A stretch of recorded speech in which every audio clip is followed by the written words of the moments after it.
I am here to announce that manga has literally taken over my life. I started this channel to talk about books. I got into One Piece and now this is my life. Now I find myself consumed with a burning passion to read every manga series out there. And then I thought to myself, what better way to start this quest than by delving into the first volumes of some of the most popular manga series to ever do it. And that's what we're here for today. I'm talking Assassination Classroom, Jojo's Bizarre Adventure, One Punch Man, Tokyo Ghoul, and of course, Naruto. This is a spoiler-free discussion. I'm just giving you my initial thoughts and feelings on the characters, the plots. We'll get into some like really deep spoiler heavy filled videos once I get deeper into the series. But for now, let's just have a little fun, relaxed discussion. So grab yourself some tea, some coffee, some coconut water, a steak, a lobster, whatever you prefer. Just sit down and let's talk because I have so many great things to say. The first series shocked me to my core, and that is Assassination Classroom Volume 1. It is a beautiful story, also kind of nuts,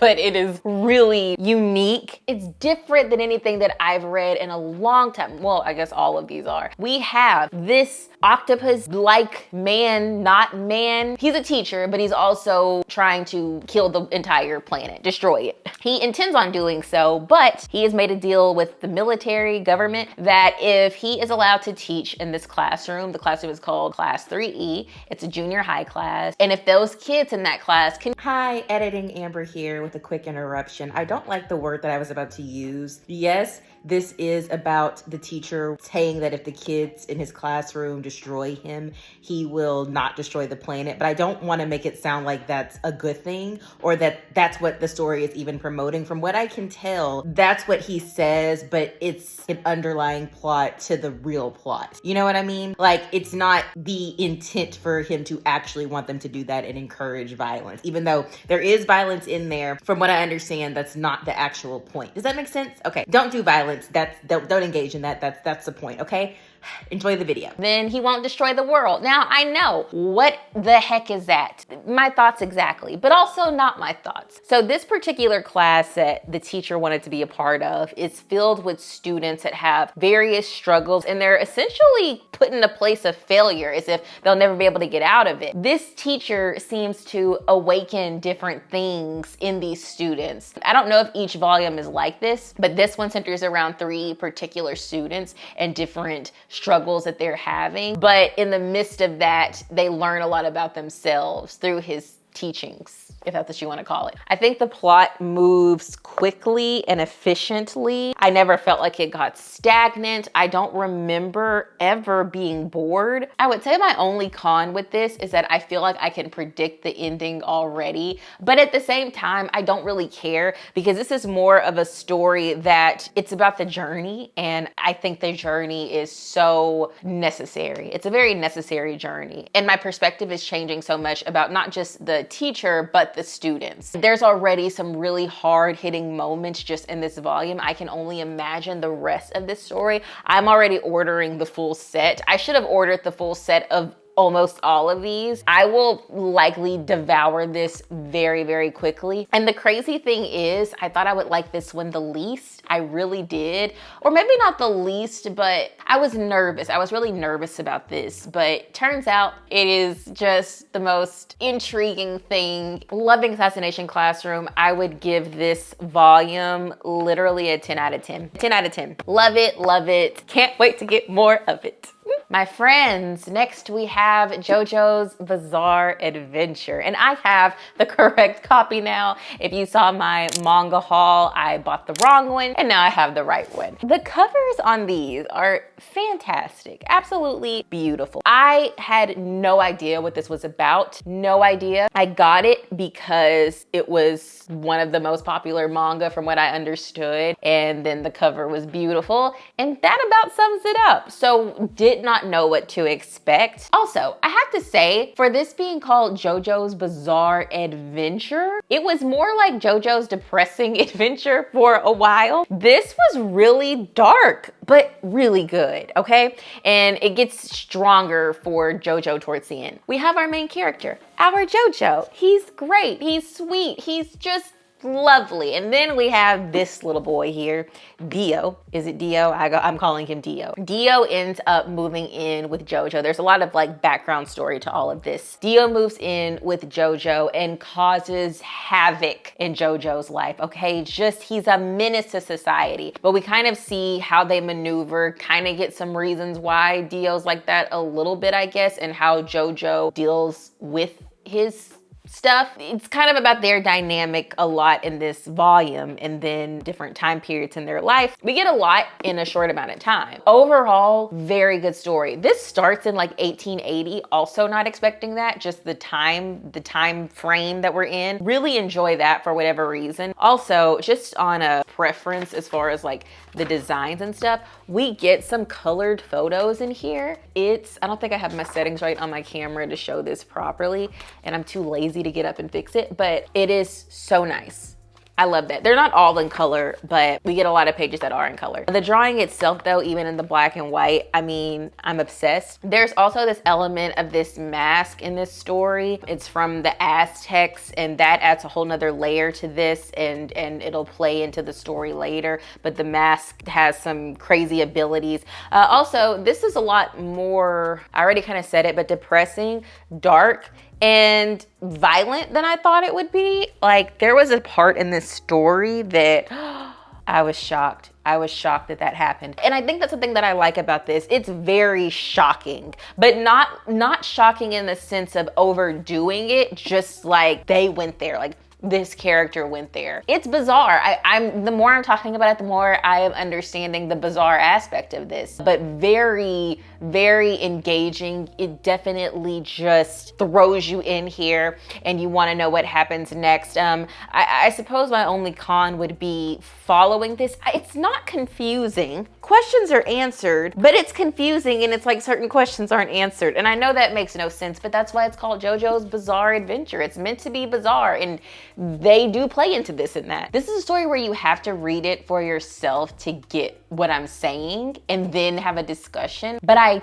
totally get why I completely get why people love this story and enjoy it. It is so weird, but really good. And I'm already attached to JoJo. So, do I love this story? Yes. Did I already buy the second volume? Duh. I would give this an 8 out of 10. I want to give it higher, but for now I'm gonna give it an 8 out of 10. I have a lot of questions. And I don't like the answers that I've gotten I like the answers that I've gotten so far, but like, I don't get the answers. I don't know, but I will say this is true to its name. Oh, and I also like, it's very different. I said this with the other one, but this is actually very different than any other manga that I've been reading. It's more realistic, but not realistic whatsoever. But I don't know, I feel like I've seen a lot more like different kinds of creatures and things in other stories that I've read, whereas this, we're dealing with more everyday people, but with like a lot of supernatural elements. And who knows, the story, there's a lot of parts to it. Literally, it's parts. This is part 1 of 1. I would buy this just for the covers, to be honest, but the story itself, it's really, really wonderful. And I already have the next volume, so I'll be getting to that very soon. We have to talk about One Punch Man, and I wish that I could say that I had the same kind of raving reviews about this one, but I don't. I think part of the issue with why I'm disappointed in this one is because I had the highest expectations for One Punch Man. It was between this one and Tokyo Ghoul, which I love Tokyo Ghoul. So One Punch Man, I love this concept. I think it's such a refreshing superhero situation where we have this man that is literally so strong that he can take people out with one punch, and it's really hard for people to beat him, and they can't as of now. I like that. It adds a different twist to our average Superman to me. There may be other Supermen out there. I may just miss them. But so upon reading One Punch Man, I can't form a sentence that works for how I feel. It was just lackluster, I guess I could say. Funny moments, okay fights, a little all over the place. Not a story that really flowed well, but it kind of did. I do like that the author went with this character design, which I know is a part of him, but went with, you probably cannot see that from here, but went with this very simplistic look for the character, and we kind of learn why he looks that way in the story as it goes on. But we get to see what he looked like before, and he would have looked more, he looked cool, but more like a normal, typical anime manga character, whereas this, I like the look that he got for this. How he got to where he is, the One Punch Man life and way he is, I don't know, I found that to be not that exciting, or maybe I just need more details on it. I don't know. And this was the only one I did buy, not a box, but like bought a little package of them. I think I got 1 through 4 or 5, and I'm not into it. But I don't not like it. So I'll read the ones that I have and see if I want to continue it, because it must be popular for a reason. And I do like Saitama. Is that his name? Saitama? I do like him in this internal battle that he has. Like, I said I don't like his background, but I kind of do like his motivation for becoming who he became. But then what that actually means now that he's accomplished his goals. What do you all think of One Punch Man? I would give this a 6 out of 10 as of now. I have hope for it in the future. This is the first volume, and I just think all of these other ones had such strong first volumes that could also have an impact, but it's not over, okay? It's not over. It's not bad. It's just not great. And maybe it will get great. We'll see. Tokyo Ghoul. If you have not read this yet, run, do not walk to go pick this up. I have literally been missing out on so much by not reading this. And my brother told me to read this for years. I love it so much. I love it so much. It's sad though.